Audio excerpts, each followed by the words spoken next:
Very pleasant good evening to all of you. Welcome to another edition of the College Football Kickoff Show, brought to you on Facebook, YouTube, and TikTok. And it's helmet selection night on the College Football Kickoff Show as we continue on with Week 6. Before we dive into the helmet picking, I'd like to first send a shout out to the Sam Houston Bearcats. You are now one win away from bowl eligibility after the 41-21 beatdown of UTEP last night at the Sun Bowl in El Paso.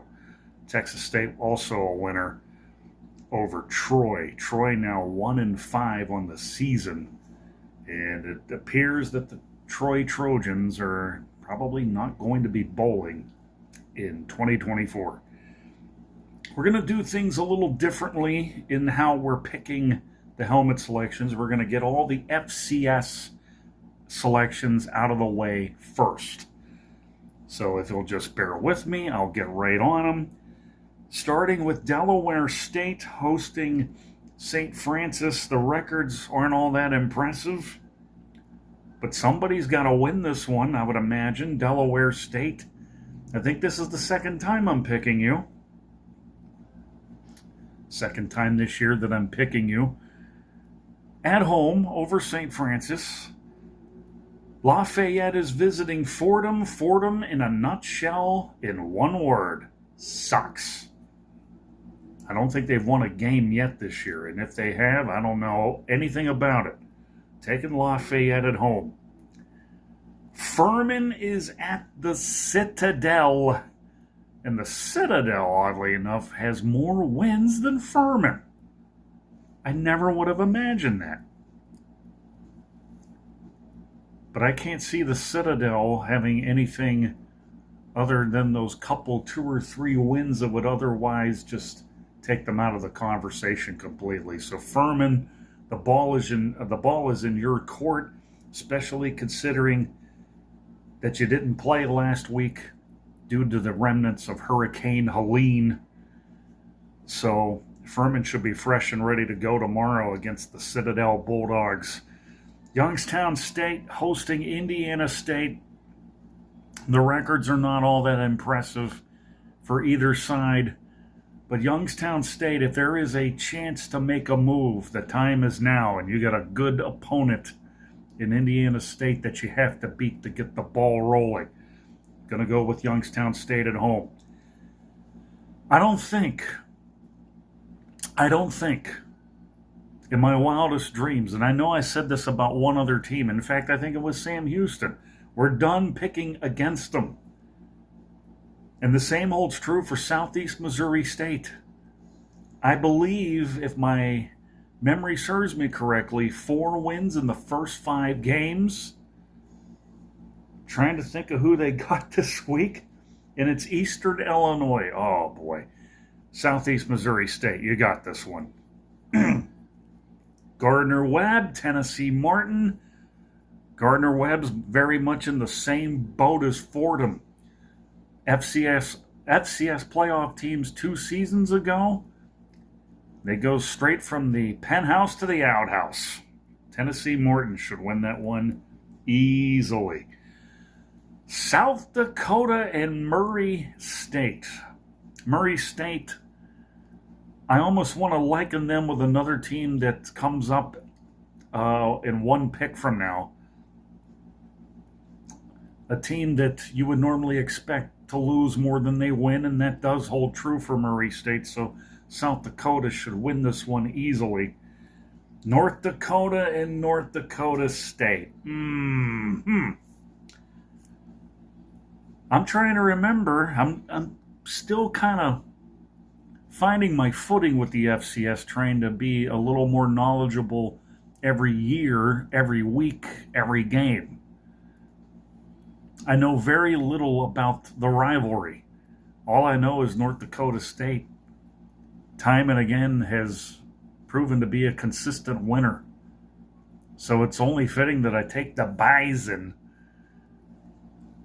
in their little rivalry game against, it's not so, to them it's bigger than big. So you have to at least acknowledge that. North Dakota State over North Dakota. Villanova and Stony Brook. I was shocked to find that Stony Brook actually has a winning record, and I almost picked them.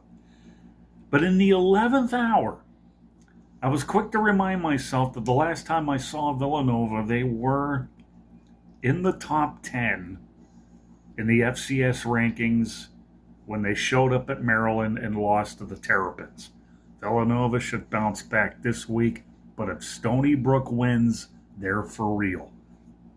And another team that we know is real on a lot of levels, that would be the Idaho Vandals, who are hosting Northern Arizona in the Kibbe Dome. Trying to think it was what Northern Arizona knocked off Sacramento State last week. I don't think they're going to have as much luck indoors with all the noise from the Vandal faithful taking Idaho at home. And finally, William and Mary against Towson College. And for the Tribe, they only have one loss, and it's going to stay that way on the road. So take William and Mary in that one. And that's all your FCS helmet selections. Now we dive in to the FBSers, beginning with Army. Army taking on Tulsa, 12 noon kick tomorrow. Army has a chance to go a perfect 5-0, with Navy playing against Air Force. The Commander-in-Chief Trophy gets its first swing for the fences in that matchup. Army, I think, has to follow suit because they'll have their turn with the Air Force Academy before the Army-Navy game in December. I personally would love to see this thing continue with Army and Navy winning. I'm picking Army in this one. Yeah, hold it up. Hold it up right. Come on, there we go. I don't think it's going to show up that well, but you guys get the gist of it. Northern Illinois hosting UMass. Well, Northern Illinois pretty much no longer in play for the college football playoff. Not that it was going to matter anyway, because knowing the MAC like I do, it's a dog-eat-dog world, and if I may quote Norm Peterson, somebody's wearing milk-bone underwear. Okay, that joke does not work here.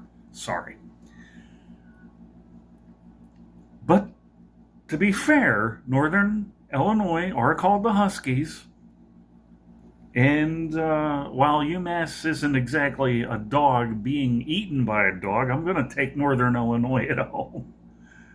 I completely goofed on that pick. Sorry about that.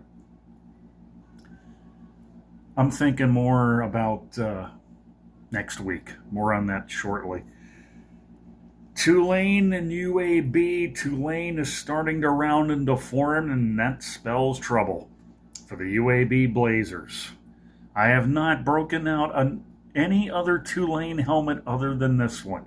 This bad boy is the one from the Cotton Bowl win over USC, just so you know. I don't think I've got 3 other ones here. I've not broken out their old school one from back in the 80s, 90s. I got the blue one with that wave thing on it, and there's a white one too, but the green one seems to look its best. After all, it is the green wave, is it not? Anyway, Western Michigan, Ball State, going with the Broncos. Nothing further on that one. UConn hosting Temple. This is a big spot for UConn after beating Buffalo to a bloody pulp. Okay, maybe not that. I'm still trying to wrap my head around the fact that there was a pregame skirmish between Buffalo and UConn. Buffalo and UConn. Buffalo and UConn. just doesn't. You'd expect that more from rivalries. But no, this was Buffalo and UConn. Not Army Navy, not Michigan or Ohio State, not Alabama and Auburn. We're talking about Buffalo and UConn. I'm walking now right into Allen Iverson territory. It's been a long week. It's been a long 2 weeks, actually. Taking UConn, by the way. Should UConn win, I believe it's either 4 wins or 5 wins. And UConn is sitting pretty as an independent, where they could find themselves getting in that large bid for one of those lower tier bowls, but we'll see. Bowling Green has at it with Akron. I think it's Akron. Let me look at that real quick. I lost my place. That's nothing new. Yeah, Bowling Green and Akron. See, finding the game was the tough part. Picking the game, not so tough. Bowling Green. Same holds true for East Carolina. They're visiting Charlotte. Going with the Pirates. Marshall, I believe, is hosting. I'm looking. I missed it. It's here. I know it's here. There we go. Found it. Marshall hosting Appalachian State. Appalachian State had an unexpected week off due to the remnants of Hurricane Helene. Their game against Liberty last week was postponed, as the case was with Furman, and their game against Samford. That too was postponed. So both of those picks can still be changed. Whenever those games are rescheduled, we'll pick them and go on our merry way. Well, here's Appalachian State having that unexpected week off, and now they go to Huntington, West Virginia to take on the Herd. I would love for App State to turn it around somehow. I would love that, but like I always say, Marshall's a team you can root for. And no matter what happens, by the end of the year, you know they're going to find themselves playing in a bowl game somewhere. It's one of those where I think you just kind of sit back and accept it for what it is. They'll be in the conversation somewhere. If they don't win the Sun Belt, they're going to make it somewhere in a bowl game. One team I know that won't will be Vanderbilt. They're hosting Alabama. Game, set, match. Bama in a rout. Coastal Carolina. This is what I do. When you know there's an easy pick to make, you only need about somewhere as little as 2 to as much as 5 seconds. So, Alabama over Vanderbilt. Coastal Carolina is hosting. Who are they hosting? Old Dominion. I'm going postal with coastal. And much like Tulane, I'm going with the teal. Works every time. A coaching change has not knocked James Madison off stride. They're 4-0 right now, and they got a 3-1 Louisiana Monroe team on the road this week. I'm looking at 5 for 5 with a shot at bowl eligibility. Not to say that ULM won't be in the conversation. It's actually pretty good to see them where they are right now at 3-1. But unfortunately, James Madison, for a team that still blows my mind, they hung 70 on North Carolina. That's just unthinkably crazy. Speaking of Louisiana, the Ragin' Cajuns are visiting Southern Mississippi. And it's a little Cajun cooking. A little Cajun cooking on the Eagles, the Golden Eagles of Southern Mississippi. And apparently I missed a pick. Oh no, or did I? Yeah, I did. For the second consecutive week, I missed a pick. And tell you what we'll do. We're going to go over to the. Do we even have it? Yes, we do. I completely screwed it up. South Alabama is playing Arkansas State. Just making sure that we get the pick in.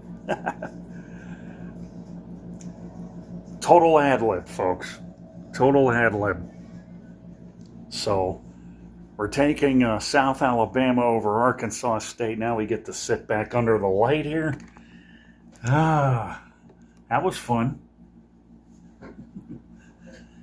That was a lot of fun. We totally screwed that up. Two more helmet selections to make before we wrap this up and close things down for the night, knowing that we got to go into our box of lanyards and get the lanyards ready for tomorrow morning. Florida hosting Central Florida in what I'd like to consider as a crossroads game. Considering UCF got beat by Colorado last week, UCF right now is caught between a rock and a hard place, and the same could be said for the Florida Gators. I'm putting my hopes, my faith in the Gators to try and get this ship righted, if there's such a term. This is not knocking on UCF. UCF had their best chance in trying to beat Colorado, and they let me down. So guess what? You're going to the swamp, and you're going to get eaten alive. If not, get ready to fire your head coach. The watch has been a long one. It's been agonizing. It's only a matter of time. So, Florida, I'm still with you. Make it happen.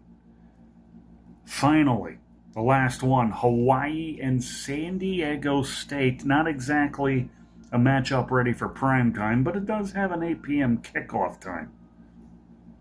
The last I checked, I think Hawaii's got more wins right now. But it's very difficult to make sense of a game like this when you have a team that's been used to winning in San Diego State. But they have fallen off a little bit, and Hawaii is still kind of in restoration mode a little bit. So this makes it a very tough pick. And after further review, we're going to go with San Diego State in a helmet that I'm still trying to come to terms with as to why they continue to wear them when I got a backup that looks a little more presentable. But it's a heritage thing, and I get that. I just trying to make some sense of that. But it is San Diego State that I am picking, so all apologies. We're almost 20 minutes into the show. And before we get out of here, as you know, we have the lanyard selections tomorrow morning. Sunday, we'll wrap things up with the pick six. We didn't do it last week for obvious reasons. I was tired. I had a long homecoming. The game itself wore me out a little bit more. All of that. And next week, we return to Cameron Stadium. And we might have a show unlike any other when you consider the games coming up next Saturday. Might be the biggest Saturday in this season in college football for sure. Anyway, until tomorrow, Brandon Rutherman signing off for the College Football Kickoff Show. Have yourselves a great night. Go Ducks. See you tomorrow.